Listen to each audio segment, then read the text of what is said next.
আসসালামু আলাইকুম। ওয়ালাইকুম আসসালাম। তুমি কোথায় যাও? আমরা যে মানুষকে টক দই দিচ্ছি, হ্যাঁ। ওটার দুধ কালেক্ট করতে যাই। আমরা কোথা থেকে দুধ সংগ্রহ করি, আজকে সবাইকে দেখাবো। চলো। ওকে।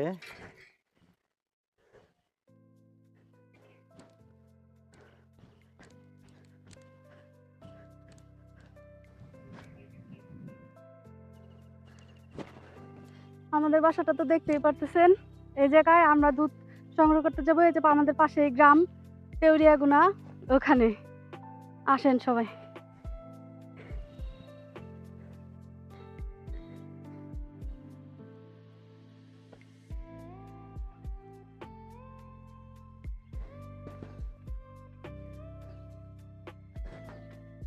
এই বাড়িতে যাই আমরা। কাকি, বাসায় আছেন? আসো। কাকি, দুধ নেওয়ার জন্য আসছি।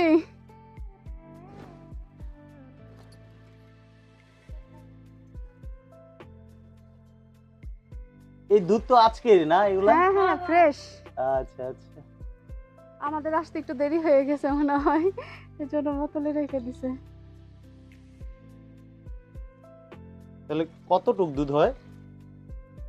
15 কেজি 16 কেজি 15 কেজি 16 কেজি? হ্যাঁ। মাশাআল্লাহ, তাহলে তো অনেক দুধ। দুইটা মিলা হয়।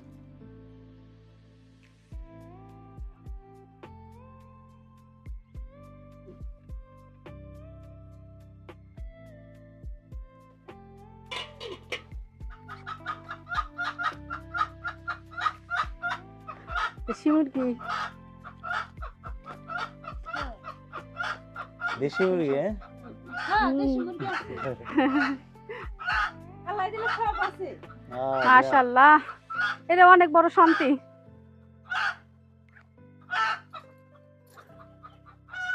চলেন চলে যাই আমরা।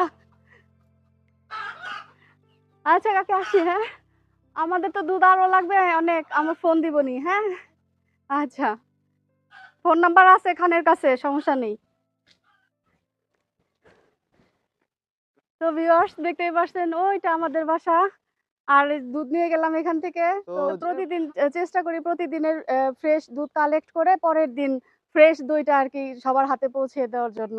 তো সবাইকে যদি ফ্রেশ টক দই পেতে চায় তাহলে কি করতে হবে তোমাকে? আমাদেরকে একদিন আগে ইনফর্ম করতে হবে যে তার টক দই লাগবে, পরে আমরা তাকে আর কি ডেলিভারি দিব পরের দিন তাহলে ফ্রেশ দুধ তাহলে দিয়ে। ফ্রেশটা দেওয়া পসিবল হ্যাঁ, আরকি। তাহলে ফ্রেশটা দেওয়া পসিবল। ধন্যবাদ সবাইকে আমাদের সাথে থেকে ভিডিওটি দেখার জন্য। আর কেউ যদি ফ্রেশ টক দই পেতে চান তাহলে অবশ্যই স্ক্রিনে দেওয়া নাম্বারের সঙ্গে আমাদের সাথে যোগাযোগ করবেন। আমরা আপনাদেরকে ফ্রেশ টক দইটা হাতে পৌঁছে দেওয়ার চেষ্টা করব ইনশাআল্লাহ। আসসালামু আলাইকুম।